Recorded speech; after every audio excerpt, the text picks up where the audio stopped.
A little old lady in Texas was home one quiet morning when there was a knock at the door. She opened it to find a young man in a suit, smiling way too confidently and holding a high-powered vacuum cleaner. "Good morning, ma'am," he said. "If I could just take 2 minutes of your time, I'd love to show you the very latest in vacuum technology, straight from California." She squinted at him and said, "Go away. I ain't got a dime for anything like that," and started to shut the door. But this guy was fast. He stuck his foot in the doorway and pushed it back open. "Now hold on just a minute," he said. "At least let me show you what this baby can do." And before she could stop him, he dumped an entire bucket of horse manure right on her carpet. "If this vacuum doesn't suck up every last trace of that, I'll personally eat whatever's left. Scout's honor." The old lady took a long look at the mess, then looked him dead in the eye and said, "Hang on while I get you a spoon. They cut off my electricity this morning." One morning, I turned to my wife and said, "I need to call the doctor today." She gave me a concerned look and asked, "Which doctor?" I paused, a little puzzled, and then replied, No, just the regular kind." She started laughing so hard I thought she might need a doctor herself. As it turned out, she had assumed I was talking about some sort of spooky witch doctor. So for the rest of the day, every time I passed her, she cackled and pretended to cast a spell on me with an imaginary wand. Later, when I actually did call the doctor, the receptionist asked, "What seems to be the problem?" I glanced over at my wife, who was still twirling her pretend wand, and said, "Apparently, my wife thinks I'm cursed." The receptionist chuckled and said, "Oh, it's probably just a case of the marriage magic. I hear it's highly contagious." A wild Karen stormed into the coffee shop, snatched her fancy order, took a sip, and froze like she just discovered betrayal in a cup. "Excuse me," she shouted. "This coffee is stale. I demand a fresh one. Now!" The manager, a caffeine warrior on his 8th shift this week, replied, "No problem, ma'am. I'll make it myself." 5 minutes later, he returns with a fresh cup, crafted with love, stress, and mild trauma. Karen sips, instantly spits. "This tastes like dirt," she screams. Without blinking, the manager smiles and says, "It should. It was ground 5 minutes ago." Even the coffee beans were giggling. Linda had just about had it. Her husband Mark was late again, 3rd time this week, off playing golf like he didn't have a wife waiting at home with cold dinner and hotter temper. So she decided to teach him a lesson. She scribbled a dramatic note and left it on the dresser. "I can't do this anymore. I'm leaving. Don't come looking for me." Then she crawled under the bed to see his reaction when he found it. A few minutes later, she heard the front door open. Footsteps. The fridge door. A drink being poured. Then, silence. He walked into the bedroom, picked up the note, and paused. She held her breath. Then he chuckled. Chuckled.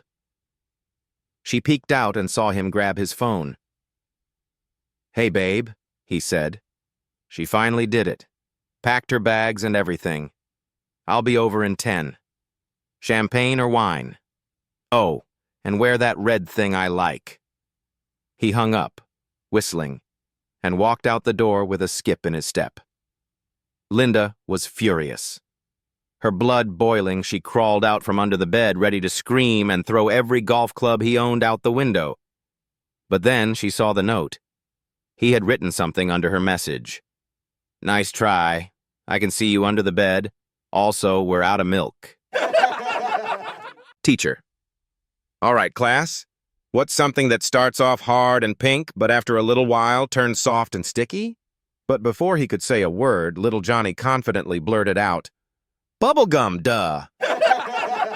A priest, a doctor, and an engineer were waiting one morning for a particularly slow group of golfers.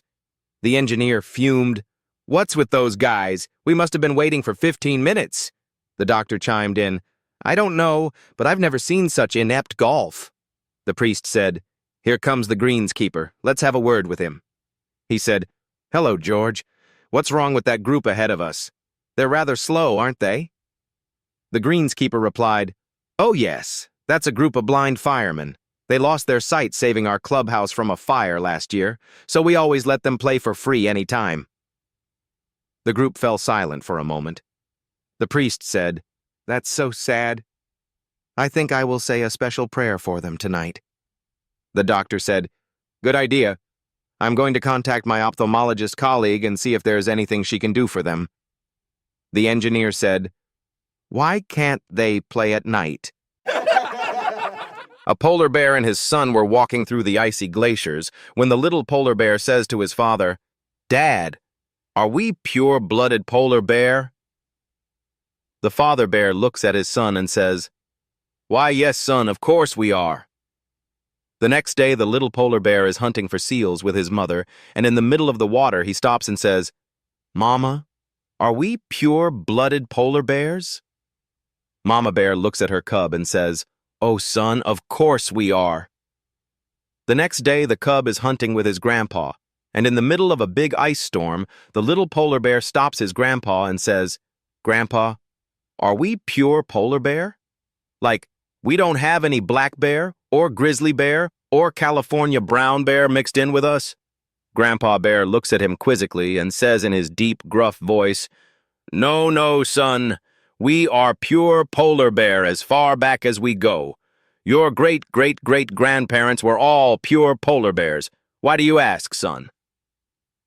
The little polar bear looks up at his grandpa and says, "Because I'm freezing." A woman goes into Cabela's to buy a rod and reel for her grandson's birthday. She doesn't know which one to get, so she just grabs one and goes over to the counter. The clerk was standing behind the counter wearing dark glasses. She says to him, "Excuse me, sir, can you tell me anything about this rod and reel?" He says, "Ma'am, I'm completely blind, but if you'll drop it on the counter, I can tell you everything from the sound it makes." She doesn't believe him, but drops it on the counter anyway. He says, "That's a 6-foot Shakespeare graphite rod with a Zebco 404 reel and 10-pound test line.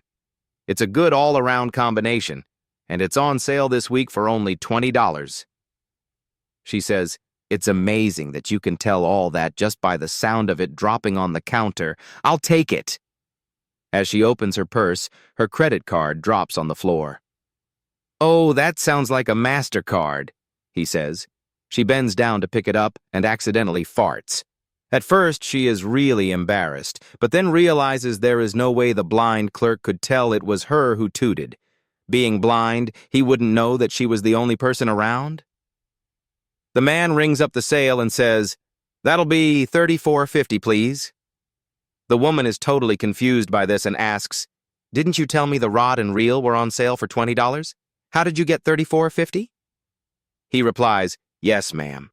The rod and reel is $20, but the duck call is $11, and the catfish bait is $3.50. She paid it and left without saying a word.